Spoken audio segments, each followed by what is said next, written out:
লাবণ্য, লেখক আশরাফুল আলম প্রামাণিক। হাজার বছর ধরে আমি পথ হাঁটিতেছি পৃথিবীর পথে, সিন্ধু থেকে সমুদ্রে, তুষারের শীতে, রৌদ্রহীন রাতে। আমি গিয়েছি নদীর কাছে, পাহাড়ের ঢালে, প্রতীক্ষা করেছি সেই চোখ দুটোর জন্য, যেখানে জেগেছিল একদিন লাবণ্য। তখন সেই বসন্তকাল, বাতাসে গন্ধ ছিল শিউলির। মধ্যাহ্নে ক্লান্ত সূর্য দাঁড়ায়নি জানালার ধারে, তবুও তার চুলের মধ্যে ছিল গোধূলির আভাস। চোখে চোখ পড়লেই মনে হতো এ এক অনন্ত নীল আকাশ। সে হেঁটে যেত ধীরে স্নিগ্ধ পায়ে কলেজের করিডোরে। পাশে বই হাতে আমি দাঁড়াতাম নির্বাক, ক্লাসের ফাঁকে দুপুরের অলস আলোয় তার নামটি উচ্চারণ করতাম মনে মনে নিঃশব্দে। আমার ভালোবাসা ছিল তেমনি নিঃশব্দ, যেমন নদী বয়ে চলে গভীর রাতে। তার হাসি ছিল পাখিদের ডাকের মতো, যা ভোরের প্রথম সূর্যকে ডেকে আনে। তবুও সে বুঝল না, সে কি জানল না এই হৃদয়ের মধ্যেও এক নদী গড়িয়েছে তারই নামে। আমি তার নামেই রাত্রির তারা গুনতাম, আমার প্রতিটি অক্ষর হয়ে উঠেছিল তার এক একটি স্মৃতি। তবুও একদিন সে চলে গেল হঠাৎ, বিনা নোটিশে। যেন সাগর হঠাৎ নিঃশব্দ হয়ে যায়, যেন মেঘের পাহাড় হঠাৎ বৃষ্টি হারিয়েছে। তখন আমি জানালার পাশে বহুদূর তাকিয়ে দেখছিলাম ছেঁড়া মেঘের দিকে। ভেবেছিলাম আজ সে ফিরবে, ভেবেছিলাম তার চোখে আজও এক বিন্দু আলো রয়ে গেছে। কিন্তু না, সে হারিয়ে গেছে ঠিক যেমন পুরনো গানের রেকর্ডে ধুলো জমে, ঠিক যেমন শহরের রাস্তায় কোনো প্রেমিকার ফিরে আসে না।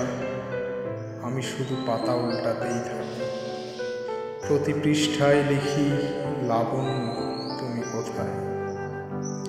হয়তো সে এখন অন্য কারো পাশে হাঁটে, হয়তো তার হাসির ছায়া পড়ে অন্য জানালায়। তবুও আমি তার স্মৃতিকে বুকে বয়ে চলেছি, যেমন নির্জন পাহাড় বয়ে চলে মেঘকে। আমি জেনেছি প্রেম হারালেও থেকে যায় তার ঘ্রাণ, তার ছায়া, তার স্পর্শহীন উষ্ণতা। সব কিছু মিশে যায় হৃদয়ের অতল গহরে, যেখানে কেউ ছুঁতে পারে না তাকে, কেবল রচিত হয় কবিতা। আজ আমি আর প্রতীক্ষা করি না, তবুও রাত্রি গভীর হলে তার নামটা উচ্চারণ করি ধীরে, যেন কোনো দূর তারকার আলো তার পায়ে পড়ে, যেন সে জানে কারো হৃদয়ে সে আজও এক অলিখিত বনলতা। তারপর বহু বছর কেটে গেছে, বহু ঋতু এসেছে, কেঁদেছে, শুকিয়েছে। পত্রহীন বৃক্ষেরা আবার কুড়ি বেঁধেছে, আকাশে ডেকে উঠেছে অপরিচিত পাখি। আমি এখন আর লাবণ্যকে খুঁজি না মুখের আলোয়, তবুও সন্ধ্যা নেমে এলে জানালা খুলে দিই। হয়তো কোথাও সেই বাতাসে তার এক ফোঁটা স্মৃতি উড়ে আসবে কপালের উপর। কখনো কোনো পাতা ঝরা বিকেলে দেখি সে চুল খোলার মতো বাতাস বইছে বনের ভিতর। তখন ভাবি সে তো ছিল এক ঋতুর নাম, এক মেঘলা দুপুর, এক চিরকালীন মৃদুতা।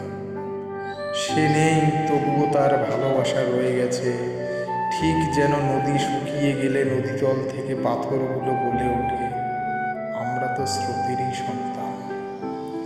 আমি সেই স্মৃতির পাথর, আজও গায়ে তার জল। আমি এখন লিখি না তার নামে কবিতা, তবে যে শব্দ আসে তার উৎসে থাকে এক অলিখিত লীলা, এক থেমে যাওয়া ডাক, এক হঠাৎ হয়ে ওঠা গোধূলি, যাকে বলা যায় না ভালোবাসা, আবার অস্বীকারও করা যায় না। আজ আমি প্রেমিক নই, তবু প্রেমিকের ছায়া রয়ে গেছে, যেমন পুরনো ঘরে জ্বলন্ত বাতির নিচে ছড়িয়ে থাকে ছায়ারা, নির্বাক অথচ জীবন্ত। আজও আমার ভোরের জেগে ওঠা তার জন্য নয়, এই পৃথিবীর আলো, গন্ধ, মানুষের মুখ, সব কিছুতেই আমি দেখি এক রূপান্তরের ছায়া। প্রেম আমাকে ভেঙেছিল, তবু সেই ভাঙনই দিয়েছিল নিচে জমাট বাঁধা শিকড়। আমি আজ জানি যা হারিয়ে যায় সে সব কিছু শেষ নয়, কিছু কিছু প্রেম শেষ হয়েও জন্ম দেয় এক নতুন মানুষের। আমি সেই নতুন মানুষ যে জানে ভোরের আলো প্রতিদিন ফিরে আসে। Thank you. Please subscribe my channel.